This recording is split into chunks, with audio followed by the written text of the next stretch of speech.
guys, welcome to Cloudy with a Chance of Sprinkles. Let's make a heart-shaped cake. Valentine's Day is right around the corner, and even if this is after Valentine's Day that you're watching this, heart cakes are always a cute idea. What we're going to need is 2 square cakes and 2 round cakes. And you want the square and the round cake to be the same length for the squares as it is for the diameter of your circle cake. And then you're going to take your circle cake and cut in half. So I'm putting each half on adjacent sides of the square, and then you have a little heart.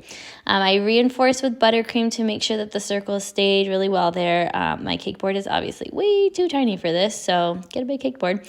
Also, this cake is it's pretty big. So if you want a smaller heart cake, definitely go for more of like a 3 or 4 inch circle and square cake, and that way you don't have to worry about it. And bonus pro tip, if you want to fill your cakes, you have to pipe a border on the outside of it. So you can see I'm doing that here with a Wilton 1M tip, and this is a lemon cake, and we are putting lemon curd in the middle, and it's going to be so good.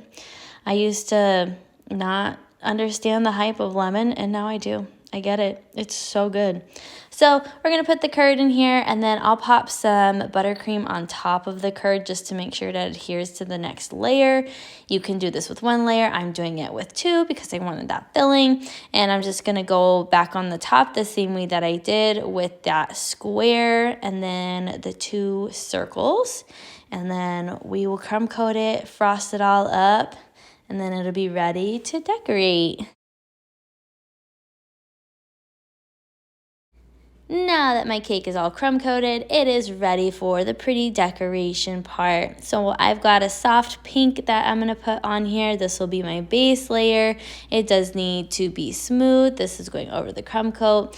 It is a lot harder, I will say, to smooth the top of this heart cake than it is to smooth the top of any other cake that I've made. But just keep working at it with the scraper and your offset spatula. Get those sides all worked up and with the buttercream, and going with your scraper to smooth from the outside in, to smooth out those edges, to get the sharp edges, and to smooth the buttercream on the top.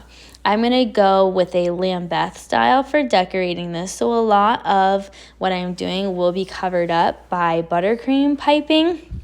This Lambeth is all those different piping tips that you use to make a pretty little, almost like an antique-y looking cake. Not like antique, but vintage maybe is not the word. But anyway, I still wanted to get it as smooth as possible, but I knew my edges were going to be covered up by icing. So this isn't the most perfect smoothing job ever.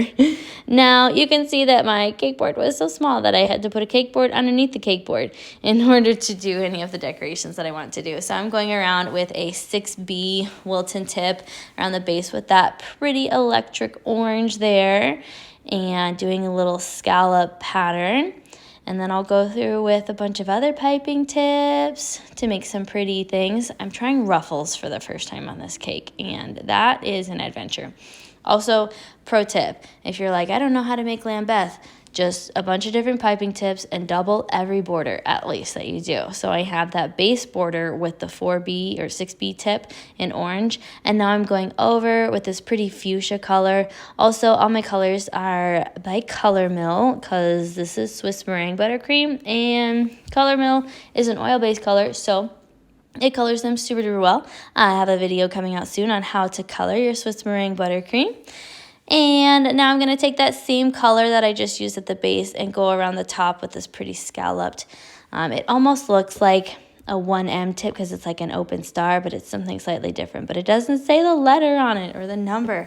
So I don't know what this tip is, but it's pretty. So we're going with it. For hearts, I like to go in one direction, and then for the other half of the heart, I'll go in the opposite direction so that these little scallops meet at the end, at the tip of the heart. And then this is me trying ruffles for the first time, so you want to use a leaf tip for this. I will say I have much work to do on the ruffles to improve, but I think they turned out pretty cute in the end, and there's so much piping that happens. Any imperfections, that's what's beautiful about Lambeth. Any imperfections are just going to get covered up by all the busy piping that's happening, but it still ends up looking so good in the end. And now I am taking that same color I used for the ruffles. This is a hot pink by Color Mill. but I held back a little bit so that it could be a little bit of a softer pink, more like a bubblegum pink. And I've got, this is the 4B tip that I'm going around the cake with, and again, doing that opposite direction for each half of the cake. That way it looks like you kind of started in the middle and then went out and then reconnected at the point of the heart. So pretty. I absolutely love it. This cake is turning out so cute. After all the piping is done, that's when the pretty details begin. So you can take those larger sprinkle pieces that come in a lot of sprinkle medleys and use them. You can see on the side of the cake where my ruffles meet the top of the cake, they all have these cute little chocolate ball sprinkles. And then I'm lining the inside of the cake with sprinkles. I will be piping a saying on the top of the cake. I didn't record that because I don't usually pipe with in script with buttercream, so I wasn't sure how well it was going to go. But this is how it turned out, and I think it is so cute. So now you know how to make a cute little heart cake, and you can make your Valentine something sweet this year. Thanks for watching Cloudy with a Chance of Sprinkles, and I'll see you next time.